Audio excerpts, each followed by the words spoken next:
जो ओआईसी हुई है उसकी नाकामी का जिम्मेदार भारत है।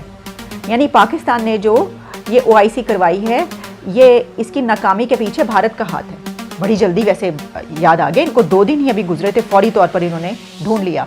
उन्होंने कहा कि इसकी जो जिम्मेदारी है। Hello guys, welcome back again to our channel spontaneous reaction. So guys, my name is Hasan Nasir. आशा करता हूँ आप जहाँ भी होंगे बेहतरीन होंगे, खुशबाश होंगे। तो गाइज, आज की वीडियो का टाइटल है योगी 2.0 लगातार दूसरी बार शपथ ग्रहण समारोह देखकर पाकिस्तानी मीडिया क्या कह रहा है। तो गाइज, बेसिकली ये हुआ है कि योगी आदित्यनाथ जी जो हैं वो दूसरी बार लगातार इलेक्ट हुए हैं, जिससे पीएम नरेंद्र मोदी जी हैं। वैसे ही योगी आदित्यनाथ सेकंड बार लगातार इलेक्ट हुए हैं और ये इनका ताल्लुक इनका बीजेपी जमात के साथ है, जो कि इंडिया की स्ट्रॉन्ग जमात जो है वो कंसीडर की जाती है।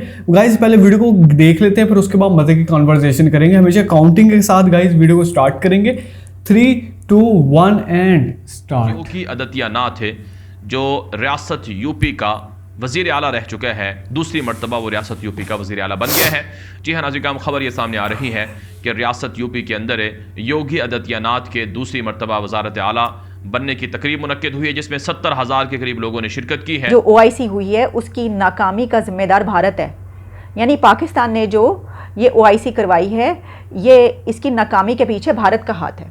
बड़ी जल्दी वैसे याद आ गया, इनको 2 दिन ही अभी गुजरे थे, फौरी तौर पर इन्होंने ढूंढ लिया।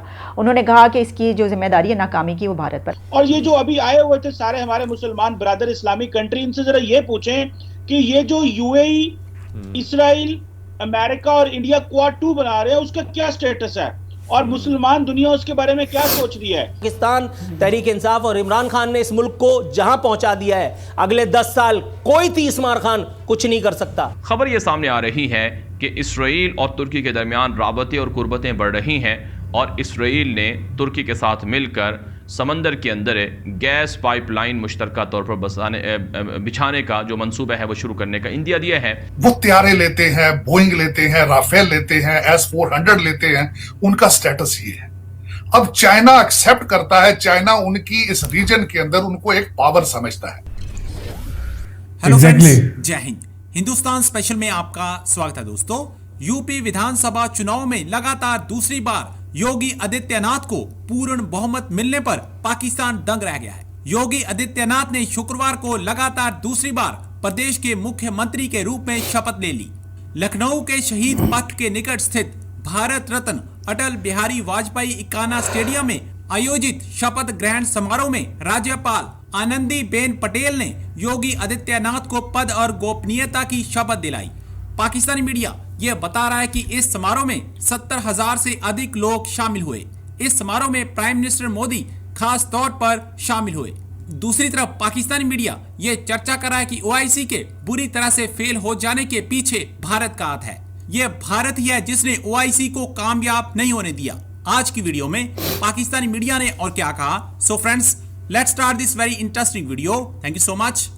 नाज़रीन, हम एक और खबर आपके सामने रखते हैं। ये खबर भारत से है। योगी आदित्यनाथ है जो रियासत यूपी का वजीर आला रह चुका है, दूसरी मरतबा वो रियासत यूपी का वजीर आला बन गया है।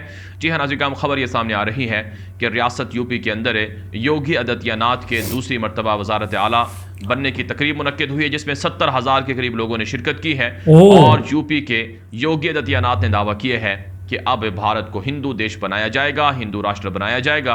यूपी ये वो रियासत है भारत की जहां पर सबसे ज्यादा मुसलमान बसते हैं, तकरीबन 5 से 6 करोड़ मुसलमान हैं। उसके बाद योगी आदित्यनाथ को बीजेपी अपना वजीर आजम बना सकती है, इतना बड़ा ये पावरफुल है। खबर ये सामने आ रही है कि इसराइल और तुर्की के दरमियान राबतें और कुर्बतें बढ़ रही हैं और इसराइल ने तुर्की के साथ मिलकर समंदर के अंदर गैस पाइपलाइन मुश्तरका तौर पर बिछाने का जो मंसूबा है वो शुरू करने का इंदिया दिया है।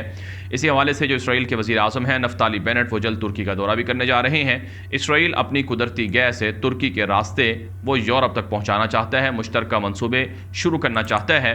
इस हवाले से नाज़रीन बातचीत के लिए इसराइली वज़ीर आज़म तुर्की आ रहे हैं। और इसी तरह से इससे पहले आप जानते हैं इसराइल के सदर भी तुर्की का दौरा कर चुके हैं, लेकिन इस पर फ़लस्तीनी मुसलमानों ने सख्त एहतजाज किया था। फ़लस्तीनी मुसलमानों ने इसे धोखा करार दिया था, ख़यानत करार दी थी और कहा था कि जिस तरह से अरब रियासतों ने फ़लस्तीन का सौदा कर लिया है, क्या उर्दगान की हुकूमत भी ऐसा ही कर रही है। लेकिन उर्दगान के हामी कहते हैं कि दरअसल हम ये फ़लस्तीन के लिए कर रहे हैं और फ़लस्तीन के लिए इसमें काफ़ी फ़वाइद पोशीदे हैं और इसराइल के साथ ताल्लुकात बनाकर इसराइल को फ़लस्तीनियों पर जुल्म से तुर्की रोकेगा और तुर्की मसला फ़लस्तीन से पीछे नहीं हटा है। ये तुर्की के हामी और तुर्की की हुकूमत ये बयानात दे रही है। जरा हमें पहले ये बताया जाए कि वो जो पिछले जो हमने ओआईसी का स्पेशली अफगानिस्तान पे जो इजलास कराया था उसमें कितना फंड इकट्ठा हुआ और कितना अफगानिस्तान के ऊपर लगाया गया, क्या उसके कुछ स्टैटिस्टिक्स हैं तो उसके बारे में थोड़ा बताया जाना चाहिए। और दूसरी बात यह है कि अफगानिस्तान के फॉरेन मिनिस्टर नहीं आए, ईरान के फॉरेन मिनिस्टर भी नहीं आए। तो ये तो खित्ते में ये चीजें, ये सवाल हैं और मतीन साहब इन सवालों के ना तो कोई जवाब देता है और ना ही कोई सवाल करना चाहता है। ये एक पाकिस्तान में बड़ा मसला है फॉरेन पॉलिसी इशू के ऊपर। और दूसरी बात यह है कि इस्लामोफोबिया की बहस हम कर रहे हैं, बड़ी जरूरी बहस है, इसको करना चाहिए, जहां जहां मसाइल हो एड्रेस करने चाहिए। लेकिन क्या 57 मुल्क में कोई और मुल्क भी है जो इसके बारे में बोलता है? कोई नहीं बोलता और हर बंदा अवॉइड कर रहा है। कोई भी बड़े वो मुस्लिम ममालिक हो, वो यूएई सऊदी अरब हो, कोई भी वेस्ट को अनॉय नहीं करना चाहता। और ये जो अभी आए हुए थे सारे हमारे मुसलमान ब्रदर इस्लामिक कंट्री, इनसे जरा ये पूछें कि ये जो यूएई, इसराइल, अमेरिका और इंडिया क्वाड 2 बना रहे हैं उसका क्या स्टेटस है और मुसलमान दुनिया उसके बारे में क्या सोच रही है? जो इब्राहिम अकॉर्ड हुआ है उसके बारे में भी कोई थोड़ी बात करें, हमें बताएं कि इस वक्त मुसलमान दुनिया क्या, अगर ये ओआईसी कश्मीर और फलस्तीन के लिए बनी थी तो फलस्तीन का स्टेटस क्या है जब यूएई और कुछ और इस्लामिक ममालिक ने इसराइल को रिकॉग्नाइज कर लिया है। और मतीन साहब, जब सारी ओआईसी के लोग बैठे हुए थे तो इंडिया ने सऊदी अरब और यूएई के कारोबारी लोगों को मैनेज किया कि वो कश्मीर में जाके इन्वेस्टमेंट की बात करें। वो वहां भी कोई करोड़ों अरबों रुपए के प्रोजेक्ट कर रहे थे।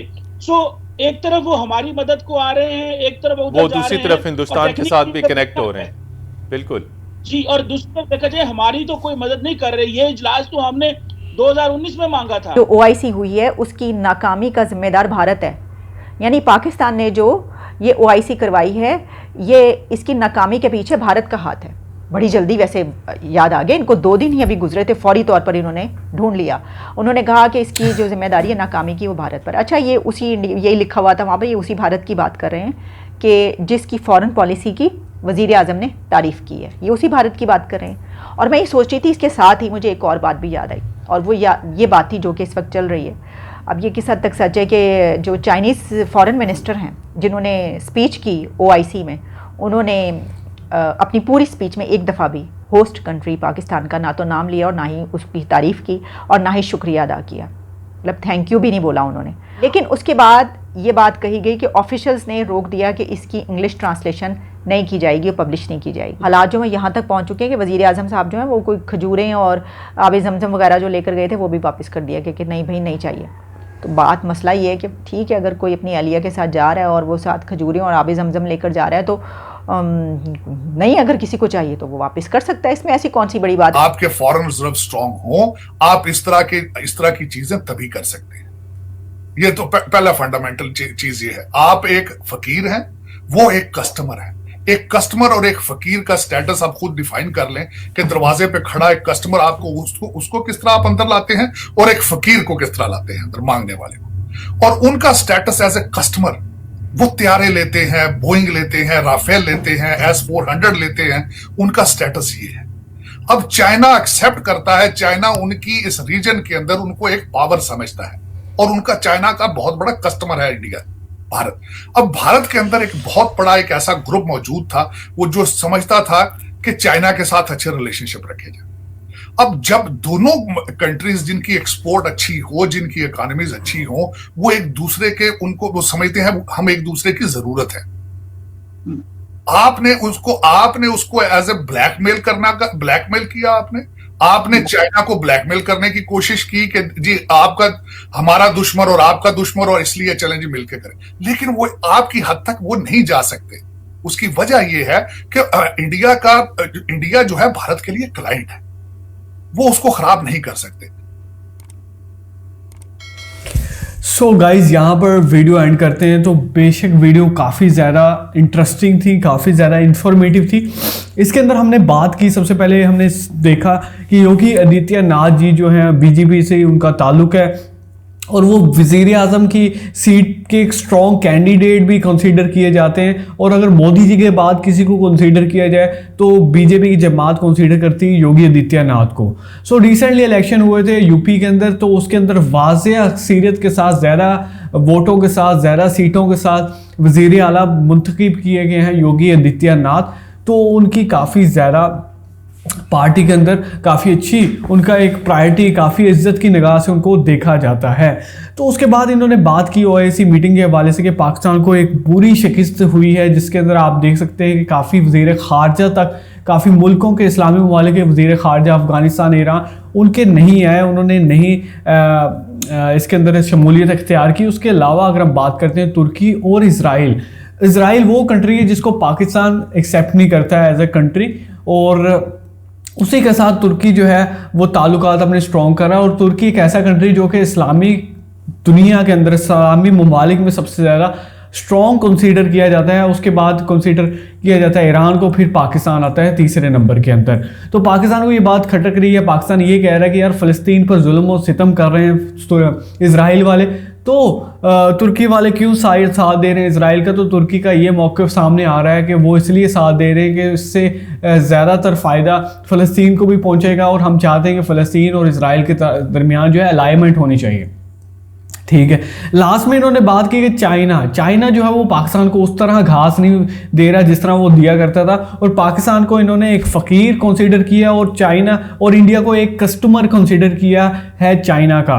चाइना एज ए फ़कीर डील करता है पाकिस्तान के साथ और एज ए कस्टमर डील करता है भारत के साथ। भारत के अंदर काफ़ी ज़्यादा जो चीज़ें, इलेक्ट्रॉनिक्स हो गया, वेपन्स हो गया, वो रशिया के बाद चाइना के भी यूज़ किए जाते हैं। तो चाइना को पता है कि वो भारत के साथ बगाड़ नहीं कर सकता, और वो जानता है कि एशिया की एक बहुत बड़ी पावर है जिसकी डंका बजता है पूरी दुनिया के अंदर, और पूरी दुनिया में पता चलता है कि यार भारत भी एक कंट्री है और भारत की इकोनॉमी ट्रिलियंस के अंदर है। 3.1 ट्रिलियन की एक बहुत बड़ी इकोनॉमी है और बहुत बड़ी मिलिट्री उनके पास जो है सोल्जर्स हैं, और वो काफ़ी ज़्यादा ट्रेंड है। सो गाइस, अब तक के लिए इतना ही। चला नेक्स्ट वीडियो में दोबारा से मुलाकात होगी एक नई ज़बरदस्त वीडियो के साथ। तब तक अपना रखिएगा बहुत ज़्यादा ख्याल। टेक केयर, खुदा हाफिज़।